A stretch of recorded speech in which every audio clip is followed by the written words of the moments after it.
Você verá com o ELU o princípio fundamental da dinâmica, ou segunda lei de Newton. O ELU fala também sobre o conceito de peso, que é uma força da maior importância no estudo da mecânica.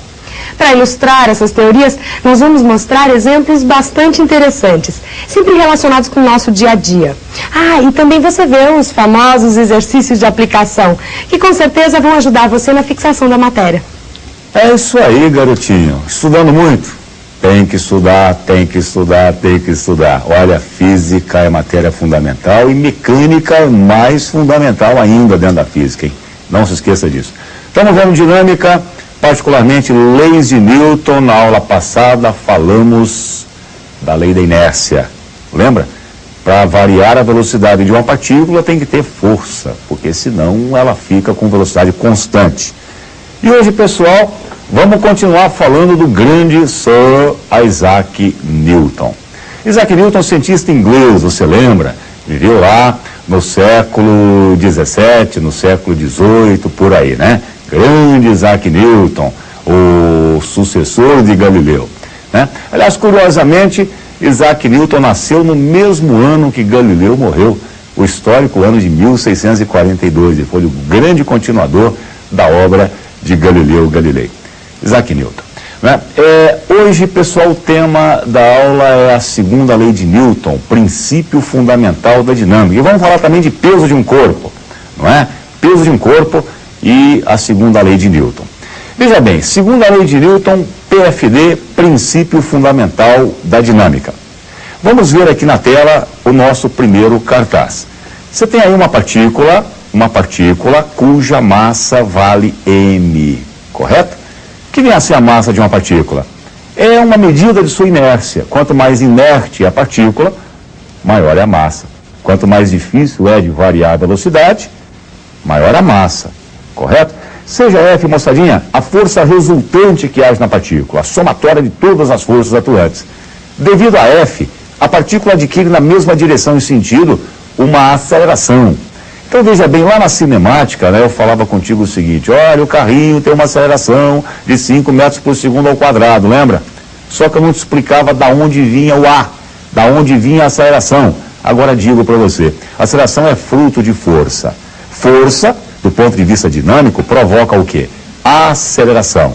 E veja que a aceleração tem sempre a mesma direção e sentido, a mesma orientação da força. Newton percebeu o seguinte: quanto maior F, maior A. Maior F, maior A. Se ele dobrava F, o A dobrava. Se ele triplicava a força, a aceleração triplicava. Então ele parou e falou assim: olha, algo incrível acontece. A aceleração e a força correspondente têm intensidades diretamente proporcionais. Porque se eu dobro uma, outra dobra. Triplico uma, outra triplica. Então F e A são diretamente proporcionais entre si.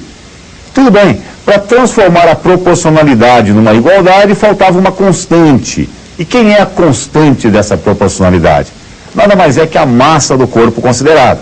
Aí surgiu, pessoal, a célebre, a famosa, a importantíssima segunda lei de Newton, que se resume numa equação: F igual a m vezes A. Está aí no vídeo para você. Lá está, a grande equação de Isaac Newton, F igual a m vezes A. Quando eu falo dessa equação, gente, eu até me arrepio. Essa equação é super importante. Vestibulando que vai para a prova sem saber isso aqui, não está com nada, não sabe nada de física, tem que saber essa equação.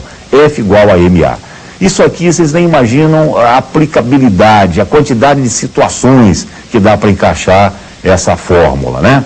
Tudo bem, F é a força resultante, m é a massa e A é a aceleração produzida por aquela força resultante. Lembrar que massa é medida em quilograma.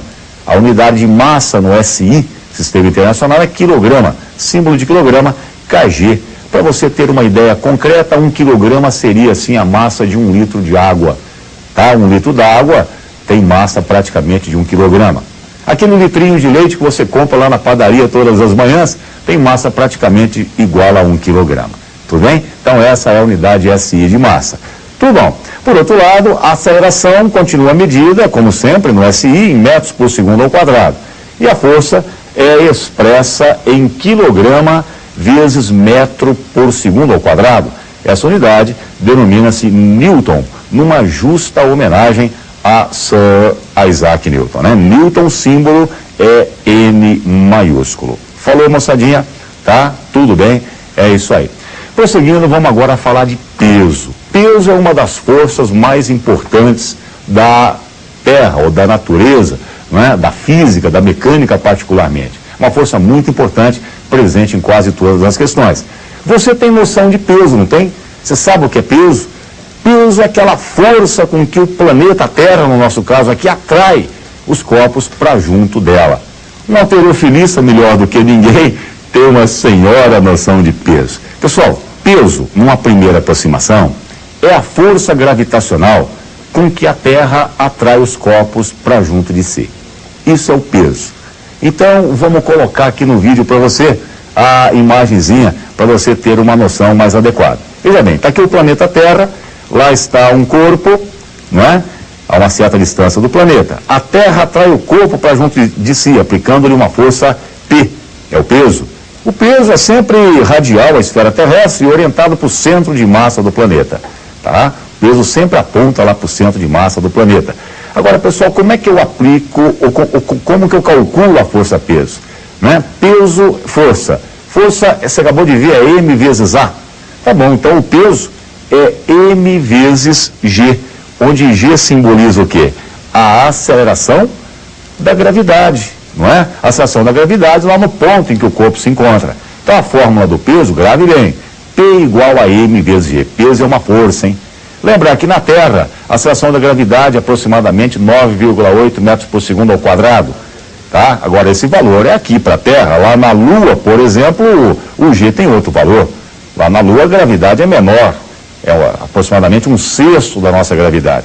E lembrar também que se peso é força, no sistema internacional, a unidade é Newton. Peso é força. Então, eu meço o peso em newtons. Moçadinha, é muito comum as pessoas confundirem dois conceitos que não podem ser confundidos: peso e massa. Quando você sobe numa balança de farmácia, você lê lá 52 quilogramas. A balança de farmácia indica a tua massa. Quilograma é massa. Se você quer saber o peso, correto? Peso é newton. Newton, peso é força. Então você teria que multiplicar o valor que a balança da farmácia indica por algo próximo de 9,8 metros por segundo ao quadrado. Aí sim você saberia o teu peso em newtons, correto? Então não confundir peso com massa. Agora, uma outra diferença importantíssima. Veja bem, o peso de um corpo depende do local, porque o peso depende do G, da aceleração da gravidade. A massa, por sua vez, é uma constante em qualquer local do universo. A massa de um corpo não varia. Se eu vou daqui para a Lua, para Júpiter, a minha massa vai ser sempre a mesma, porque a massa está ligada à minha inércia, e a minha inércia não muda. Correto, pessoal? Tudo bem? Então, não confundir peso com massa. Vamos colocar no vídeo para você o resuminho. Tá aí. Massa independe do local. Peso, pelo contrário, depende do local, porque o peso depende da aceleração da gravidade. Pessoal, o primeiro exercício aqui do vídeo para você. Veja aí, carrinho massa 20 kg, micrinho pilotando. Aqui você tem o gráfico velocidade escalar, função do tempo. A velocidade começa em 0, aumenta uniformemente, correto? E aí depois ela se mantém constante, veja bem. Eu quero saber o seguinte: qual é a intensidade da força resultante no carrinho nessas duas etapas, supondo trajetória retilínea? Então veja aí, pessoal, de 0 a 5 segundos, eu tenho um movimento retilíneo uniformemente variado. A aceleração pode ser obtida pela tangente do ângulo alfa lá na figurinha, né? Tangente alfa, cateto oposto 20 pelo cateto adjacente 5, dá 4 metros por segundo ao quadrado.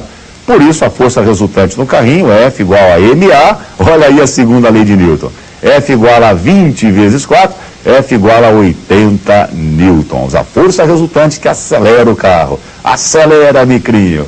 Tudo bem. Depois o movimento fica retilíneo, uniforme, velocidade constante. Quanto vale a força resultante no MRU? Lembra? 0. Se a partícula está em MRU, a força resultante é nula. Não se esqueça disso. Passemos ao exercício número 2, rapidamente. Olha lá. Caiu na FUVEST, hein? Eu tenho aqui esse barbante sustentando N corpos iguais. A tração máxima que esse barbante tolera é 5,8 newtons. A massa de cada bolinha dessa aí é 5×10⁻²2 quilogramas. G foi arredondado para 10 metros por segundo ao quadrado. A pergunta é, qual é o máximo número de copos que eu posso pendurar sem arrebentar o barbante? Pessoal, para não arrebentar o barbante, qual é a condição? O peso total pendente, correto? Aliás, eu pretendo arrebentar o barbante. Então, o peso total pendente tem que ser maior que a tração máxima tolerada pelo fio. Então, lá no vídeo para você. Olha lá, condição para arrebentar o fio. Eu pretendo estourar o fio. Peso total maior que tração máxima. Mas o peso é NmG, onde N é o número de copos, né? M é a massa de cada um.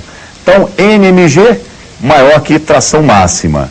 N vezes a massa, que é 5×10⁻², vezes o G, que é 10, maior que 5,8. Então, N maior que 11,6 copos. Como o número de copos tem que ser inteiro, o primeiro inteiro subsequente é 12, então eu devo pendurar 12 copos para arrebentar o fio. Tudo bem, pessoal? É isso aí. Um grande abraço para vocês e até a próxima vez. Tchau.